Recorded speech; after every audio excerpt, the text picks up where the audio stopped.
সে কেন ওই চেয়ার ছাড়বে না? ওটা কি আমার বাপের সম্পত্তি? ডিজিটাল ভার্সন আমরা জানটা দিয়ে দিব, তাও ডিজিটাল ভাইকে চাই। আমরা চাচ্ছি নিপুণ আপু আসুক, তবে সুস্থভাবে আসুক। ডিপজল ভাই এগিয়ে চলো, আমরা আছি তোমার সাথে। ডিপজল ভাই এগিয়ে চলো, আমরা আছি তোমার সাথে। বারে বারে ঘুঘু তুমি ধান খেয়ে যাও, তো এইটা তো বারবার হবে না।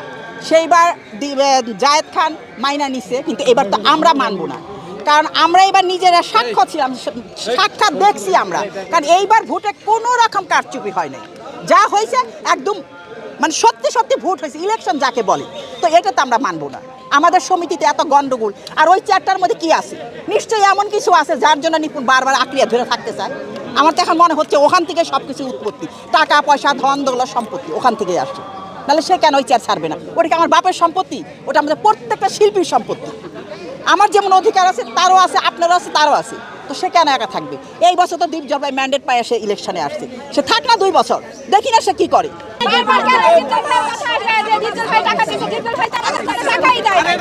আমরা প্রাণ দিব, জান দিব, তো আমরা ডিজিটাল ভাইকে চাই। তাও আমরা ডিজিটাল ভাইকে চাই, আমরা ডিজিটাল ভাইকে চাই, আমরা ডিজিটাল ভাইকে চাই।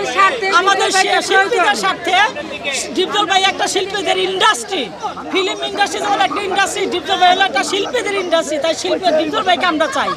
ডিজিটাল ভাই খালি ভোটারদের দেখে না, সে আমাদের মতো নিরীহ যারা গরিব, যারা ফ্যামিলি চালাতে পারছি না, যারা ভোটার না, শুধু সহশিল্পী হিসেবে কাজ করি, তাদেরকেও সে দেখে, তাদেরকেও সে দেখে।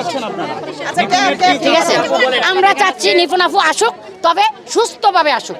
এরকম উশৃঙ্খল অসুস্থ এফডিসি আমরা চাই না। সে এখানে হাসতে হাসতে দীপজল ভাই মিশা ভাইকে ফুলের মালা দিল, 1 মাস পরে কেন সে এটা করবে? আমরা তো কখনো চাই না। দীপজল ভাইয়ের কিসের অভাব যে সে এখানে এসে আমাদের শিল্পীদেরকে করবে? আমরা তাকে রিকোয়েস্ট করে আনা হয়েছে, সে আমাদের জন্য আসছে, কিন্তু ওনাকে এইভাবে যদি হ্যারাসমেন্ট করে, এইভাবে যদি অপমান করে, তাকে তুই করে কথা বলে, এটা কি শিল্পীরা মাইনা নিবে? আর নিপুণকে এইটুকু বলবো, নিপুণ তুমি শিক্ষিত মেয়ে, তুমি অনেক কিছু বোঝো, অনেক কিছু জানো, কেন তুমি এমন করতেছো বারবার? তুমি আসো, ওনাদের সাথে কাজ করো, একসঙ্গে কাজ করো। ওনারা কিছু বুঝে না, তুমি শিক্ষিত মেয়ে, তুমি অনেক কিছু বুঝো, তাই তুমি ওনাদের সাথে কাজ করো, এক কাঁধে কাঁধ মিলে কাজ করো। নিপুণ কোন মধু এই চেয়ারে পাইছে? এই চেয়ারের জন্য এত বিগত বছরগুলি থেকে এই পর্যন্ত এত যুদ্ধ, এত মামলা, এত মোকদ্দমা, এত কোর্ট কাছারি, এত ঝামেলা, এত করতেছে শুধু এই চেয়ারটার জন্য। কি আছে এই চেয়ারে? ওরা যদি এই চেয়ার থেকে নিতে আসে, কিন্তু ডিজিটাল ভাই তো নিতে আসে নাই, ও শুধু ডিজিটাল ভাই সারা জীবন দিয়ে আসছে, এই চেয়ারে দিতেই আসছে, নিতে আসে নাই কিছু। আমরা ডিজিটাল ভাইকে চাই, আমরা শিল্পী সমিতি সব, আমার সমস্ত এফডিসি থেকে এফডিসি সব শিল্পীরা ডিজিটাল ভাইকে চাই।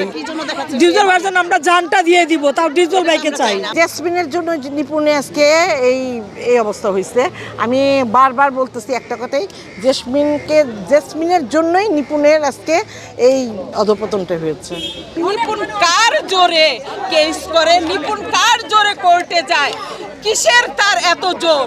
কেন সে এই এফডিসিতে আইসা রাজনীতির জোর দেখাইতে আসে? এটা আমরা চাই না।